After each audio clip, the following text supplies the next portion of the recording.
درسا ناجحا. انا هدخل حصه فقه توحيد قران، ازاي اخلي الحصه بتاعتي حصه ناجحه، اتحكم في الطالب وفي اداره الصف. مين يقدر يقول لي كيف تعد درسا ناجحا؟ فكر معايا، ودي سؤال اسمه عصف ذهني. انا بشغل الطالب، بشغل لك طريقه الحوار، باجمع كم من الافكار للطالب، وفي الاخر خلاص المجموعات كلها ناخد من كل فكره نقطه. مين يقدر يقول لي كيف تعد درسا ناجحا؟ واحد فكر معايا بصوت عالي. التحضير الجيد واستخدام وسائل جديده. التحضير الجيد واستخدام الوسائل. الواحد ايه تاني؟ تنظيم الوقت في الحصه. التوزيع الزمني على الحصه. تمام. ايه تاني؟ استخدام الوسيله المناسبه. ايه تاني؟ بدايه الدرس بالتمهيد. بدايه لازم التهيئه النفسيه، ولازم لما قلت لك 5 دقائق السلوكيات. صبحكم الله بالخير، السلام عليكم، من منكم صلى الفجر في جماعه، واخذ كل يوم خاطره ايمانيه او سلوك، فضل الوالدين، فضل الصلاه، فضل الصدق، فضل الامانه. يبقى انت كده هيئت الطالب نفسيا. ايه تاني؟ تفعيل الحوار. تفعيل حوار. تمام، ما شاء الله عليك. طيب، البدايه. اقرا يا عبد الله يا دكتور. بسم الله الرحمن الرحيم. البداية: إن طريق النجاح دائما يبدأ بخطوة، ومع أنه قد يطول لكنه يبقى الأفضل.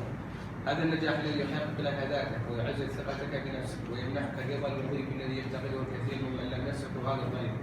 ولهذا دعنا نبدأ هذه الخطوة. خلال هذا البرنامج يسعدني أن نخطو هذه الخطوة سويا عبر 3 مراحل. المرحلة الأولى مرحلة الإعداد ما قبل الدرس. المرحلة الثانية مرحلة التنفيذ أثناء عرض الدرس. المرحلة الثالثة مرحلة التقويم ما بعد الدرس. يبقى أول شيء عشان أعد درس ناجحا عندي كم مرحلة؟ 3 مرحلة ما قبل الدرس. الإعداد قبل الدرس، مرحلة أثناء عرض المرحلة التقويم بعد الدرس. لو إحنا مشينا بالتركيز ده، إزاي أعد الدرس أثناء الدرس ما بعد الدرس، ناخد خطوة نشوف إزاي النظام ده. أول حاجة مرحلة ما قبل المهنة والمعلم اللي إحنا بنحكي فيه. أنا معلم، مهنة أنبياء وحاسب عنها أمام الله، يبقى لابد أن أستعد، لأن كل كلمة بياخدها بترسخ في عقل الطالب.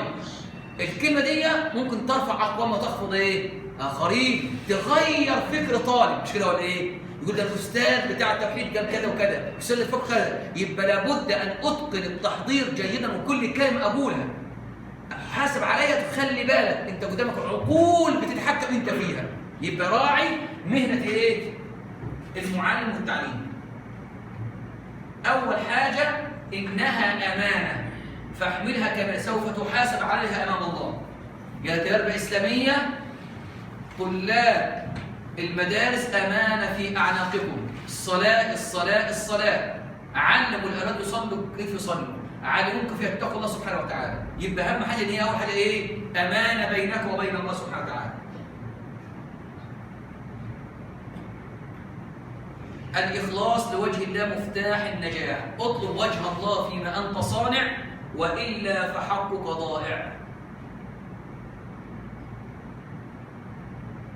الرغبه في التعليم، مش انا ماشي جاي انا شهرين مش عشان ادور على حكومه ولا اشوف شغلانه ارتاح منها. انا الخندق كل شويه ورش عمل، كل شويه وجع دماغ. هو الشيخ كل شويه ورش غيرنا وغير غيرنا ولا ايه؟ يا عم سيبنا نشتغل نعمل اي حاجه خلاص. لا، دي ليه؟ شوف بقول لك ايه؟ لابد ان انت تكون مخلص مع ربنا في كل حاجه. والله يا اخوانا لو ابتلينا ربنا مش بقول لك مين تخلص الحصه بتاعك القران، مين تخلص حصه التوحيد. لا، انت السبب في كل حاجه، بايديك تعمل كل حاجه. اقرا يا استاذ عبد. أستاذ ضحى. يا عيني، المعلم مهنة التعليم. أيوة. تساعدك على زيادة رغبتك في التعليم. استشعر الأجر العظيم من جراء التعليم. الطلاب أمانة بين يديك. اجعل أعمالك مجال تحدي لك.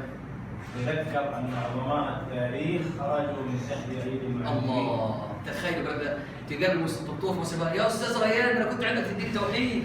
يا أستاذ سيد أنا كنت مدرس عندك. يا أستاذ عناد أنا كنت طالب عندك. تسوى إيه دي؟ تقدر بإيه؟ نعمة عطانا ربنا. والله حصل موقف امس مدرس الكيمياء بتاعكم ده، اللي عارفين مدرس الكيمياء في المتوسط اسمه رائد، كان حاجه غريبه جدا مش متوقعينها. حصل موقف منه بارك الله فيه. اللي حصل ايه؟ دخل على الاستاذ محمود رئيس الاشراف التربوي، بيمر على قال له ايه اللي انا قصرت فيه علشان ممكن انا ايه؟ اتعلم منه. دار بينهم حوار، راح الاستاذ محمود اتصل بيه قال له انا جيت هنا حضرت 4 دورات مع الشيخ حسن، وعمي في واحد صاحبه كان معلم تربيه اسلاميه في الخندق، قال له إن السنه في الخندق ب10 سنوات في اي مدرسه، روح مع الشيخ حسين وربنا هيك وتستفيد منه كل حاجه. لان انا ما يلاقي اخ اكبر ليك اصبر عليك مره واثنين وثلاثه، بس لابد ان تجتهد معايا، ايدي في ايدك مع بعضينا. احنا كنا عاوزين نعمل خطه للتربيه الاسلاميه، نعمل قناه للتربيه الاسلاميه، نحاول نعمل مشروع للصالح للتربيه الاسلاميه. الاستاذ عبد الله السند والاستاذ عبد الرحمن امانه في المرحله الثانويه لازم نهتم شويه. انا بقعد ساعتين 3 ساعات واخلص 100 سؤال مقياس. ليه؟ اياك وما يعتذر منه. اوعى تحرج نفسك، اوعى تدي فرصه واحد تقول انا متاسف، خليك دقيق في عملك. كمل يا شيخ. تذكر ما سيقول لي طلابك في المستقبل.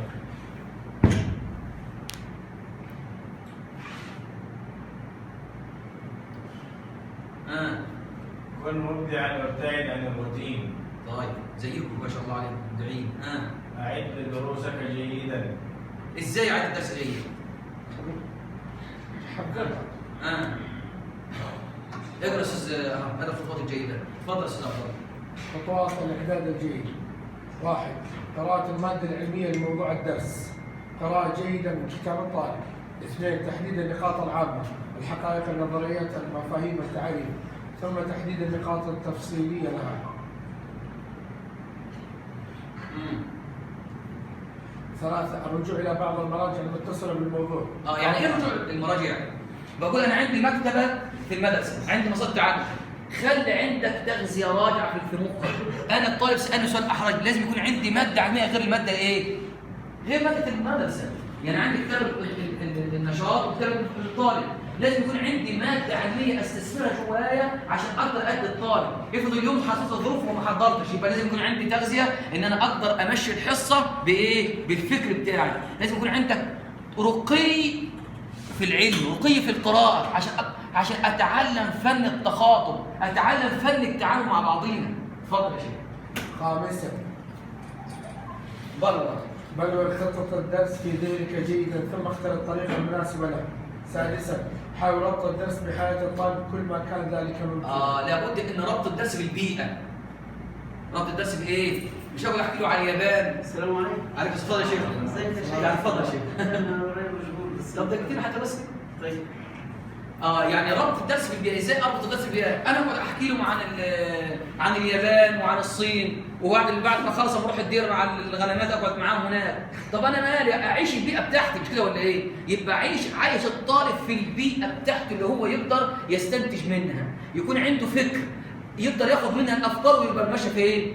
واخيل نفسي قبل الحصه ابدا ابرمج الدرس نفسي فين؟ جوه عقلي. من خلال البرمجه دي اللي هي البرمجه العصبيه دي او العقليه اقدر اطلع ايه؟ الافكار. خلاص؟ يبقى كده ايه؟ كيف تعاد الدرس جيدا. 7. في الاهداف السلوكيه اللي عاوزك ما احنا اخذناها. اخذتوها؟ تمام. وده قرار موجه. حلو. ان شاء الله. يا رسول الله مصطفى اتفضل. اخذتوها ورشه. احنا بنسجل عشان قناه الخندق، قناه التربيه الاسلاميه بنسجل عشان ننزلها ان شاء الله. طيب يلا استاذ ياسر. اتفضل استاذ ياسر. أعد متطلبات الدرس من وسائل تعليمية. أعد متطلبات الدرس من وسائل تعليمية أو أجهزة علمية، ثم تأكد من وجودها ومناسبتها للعقل. ابدأ في كتابة عناصر الدرس. يلا بالتوفيق، جزاكم الله خير. حاول التنبؤ بصعوبات التعلم. دون ملاحظاتك بعد أداء الدرس لما تراه مناسبا في تعديل الدرس. كيف تدير فصلك بنجاح خلال 45 دقيقة؟ تفضل استاذ زريان. كيف تدير فصلك بنجاح 45 دقيقة؟ قدم درسك جيدا. حضور التقديم جيد. قدم عنصر التشويق لموضوع الدرس. موضوع الدرس يا اولاد احنا هنتكلم النهارده عن سورة التكوين. خلاص؟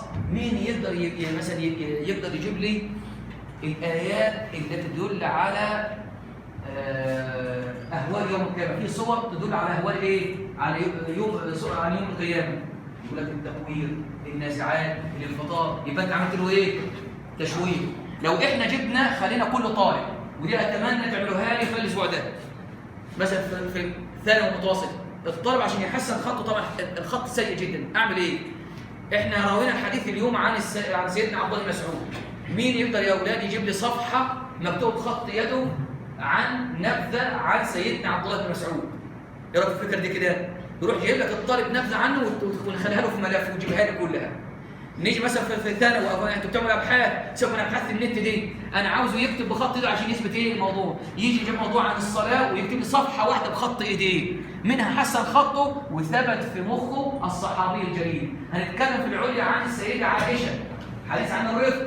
يبقى مين يا اولاد عاوز كل واحد فيكم يجيب لي صفحه كامله مكتوب بخط ايده عن مناقب السيده عائشه. خلاص نعملها ان شاء الله الاسبوع ده ان شاء الله، ويكتبها بخط يبقى انت كده ايه؟ فتحت له مجال الاطلاع وفتحت له يعمل ايه؟ يحسن خطه. اتفضل يا شيخ. اربط الجسم بالكل، توصل الى موضوع الدرس من خلال الطالب والطلاب. كيف تدير فصل بنجاح 45 دقيقة تستدر دافعية الطلاب؟ يعني ايه دافعيه الطلاب؟ حماسة. الحماس ازاي؟ انا عندي طالب مجتهد، اقول ممتاز بارك الله فيك درجه، هيعمل ايه؟ هيديله حافز دافعي انه يعمل ايه؟ زي ما عملنا مع الاستاذ سيف، عمل ايه؟ كرم طالب يبقى واعطاه شهاده، يبقى هو بيعمل ايه الطالب الثاني اللي بعديه؟ بيحاول يجلد عشان يجلد في الصح. كمل يا استاذ عبد الله. شنو يا استاذ سيف؟ كمل. صراحة كيف تدير فصلك بنجاح 45 دقيقة، وذلك من خلال معرفة الطلاب بالمعاني السامية والأهداف العليا. 2. استخدم أسلوب الثناء أو استخدم أسلوب الثناء والتشجيع باستمرار. اشعل التنافس الشريف بين الطلاب. نعم. كافئ المتميزين. ما شاء الله. وسيلة تعليمية فعالية يا اخوانا، الوسيلة مش اللابتوب وتحط الدرس عليه. ابتكر، هات شيء جديد فعال يفيد الطالب خارج الدرس.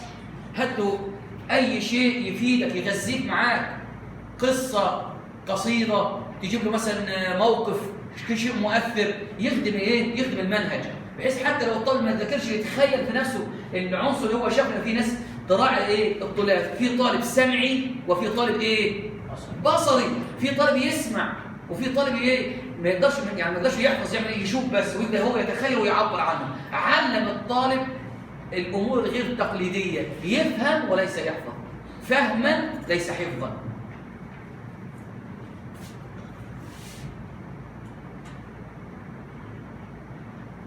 كمل يا استاذ عبد الله فريد.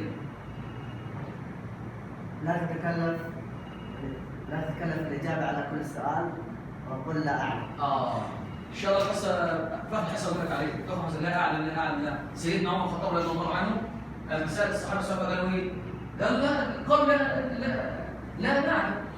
فسيدنا عمر قال قولوا لا نعلم علمنا. ان شاء الله اعلم، من قال الله اعلم فقد افزع لعنه. الله اعلم علمنا. تقولوا ايه؟ الله اعلم علمنا، نستفيد.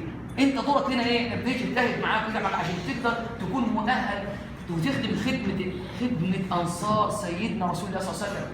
انت في مكان ربنا اعطاك الاجرين. اللام ولا ما تنفع في ارض في مدينه رسول الله.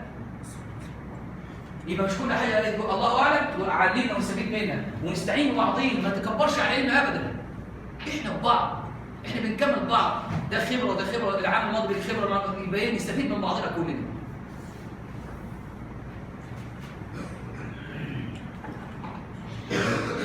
كيف تدير؟ كن ايه؟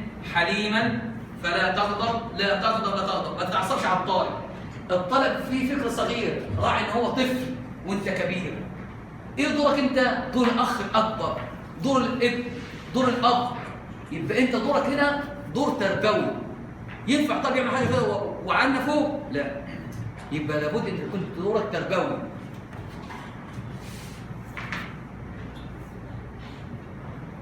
كمل يا استاذ عيد سعيد. كيف تدير فصل بنجاح 45 دقيقة؟ بشوشا يحبك الطلاب فيصغوا إليك بسمعهم وأفئدتهم. لأن الناس فاهمة قوة الشخصية بالعصبية، علو الصوت. قوة الشخصية في مادتك العلمية، قوة الشخصية إنك إزاي تاخد اللي قدامك وتستثمره ويكون معاك بإيه؟ بشوشا يحبك الطالب يسبو إليك بإيه؟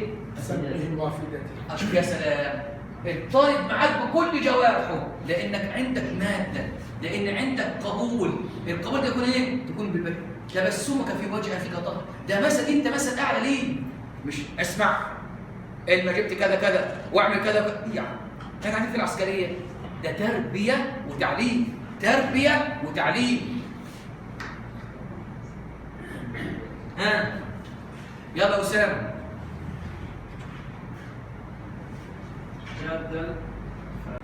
أعد تقويمك بشكل جيد، مش حل طلع صفحة النشاط وأنا حل الكتاب على فين؟ حلوا الحمد لله أنتوا حالين جاهزين وانقل. فهم الطالب، والله والله أمانة أمانة أمانة. اقرأ يا أستاذ سيف. أعد الواجب بشكل معقول ومقبول. ما شاء الله عليك أستاذ سيف، والله ما قصر. أعطي الوقت بس خلاص. أستاذ الحجيري. حافظ على وقت الحصة بالكامل. ما شاء الله بعد 10 دقائق ما تخلص. استمرارية النجاح. يلا يا أستاذ نافع. حافظ على الأمور المعرفي والتربوي والمهني. فاهمين دي؟ حافظ على الأمور دي؟ فاهمينها ولا أشرحها؟ فاهمين. واضح الحمد لله. كمل. وذلك بأمور منها القراءة العامة والتخصصية. 2 القراءات الموجهة من المسلم التربوي هو أنا. نعم. 3 اللقاءات التربوية. 4 زيارات متبادلة. كمل يا عادل. استمرارية النجاح، الدورات التدريبية، المشاغل التربوية. مين يقدر يقول ايه هو المشغل التربوي؟ ليه يقولوا بسم الله ما شاء الله. عارفين يعني المشغل التربوي؟ الورشات العامة. يا سلام عليك يا نافع، تسكت وتطلع زي ما انت عاوز. يبقى الورشه التربويه فعلا المشغل التربوي هو الورشه التربويه، يعمل فيه صمت يعني خلاص ما شاء الله عليك، ربنا يبارك فيك. يبقى المشاغل التربويه هي ايه؟ وطبعا دروس النموذجيه برضه بسم الله ما شاء الله عليكم. ما يعني اي حاجه يقول ما شاء الله يعني يبقى ما شاء الله خلاص. اهتم بتقويم عطائك باستمرار. اقوم نفسي ازاي؟ ان انا اطلع عند مدرس ذو خبره واشوف انا اديت الحصه، او ممكن اقعد مدرس معايا ذو خبره اشوف شرحت الدرس ازاي. والقصور هي احنا بنكتب توصيات، احنا مش بنصيد اخطاء، احنا بنفهمك 1 2 3 4 بحيث الحصه الجايه افادي السلبيات وازود فين؟ في الايجابيات. كمل يا احمد الوشي. استمرارية النجاح الأدوات المساعدة للتقويم. 1 التقويم الذاتي. 2 تقويم المسلم. 3 تقويم الزملاء المعلمين. 4 تقويم الطلاب. استعن بالله ولا تعجز. نعم. بلاش معوقات النجاح ولا نجيبها. خليها الوقت خليها فاكر خلاص؟ طيب يبقى احنا اتكلمنا النهارده كيف تعد درس النجاح. استفدتوا ولا ما استفدتوش؟ يبقى يا اخوانا احنا بنحاول نجتهد معاكم. يعني خدنا اللقاء الماضي كيف تجعل حصه القران حصه ناجحه بالاخلاص لله سبحانه وتعالى. مهنه التعليم مهنه انبياء، مهنه المرسلين. يجب ان نتقي الله في كل شيء عشان نقدر نعد جيلا صالحا يخدم سنه النبي صلى الله عليه وسلم، نكون قدوه لابنائنا. واعلموا ان فيكم رسول الله. يعني اي انسان حتى مسلم يعمل معك شيء ضع الرسول مكانك، تحمل وتحمل وكفر. اللهم اهدي قوم فانهم لا يعلمون. جزاكم الله عنا خير الجزاء. السلام عليكم.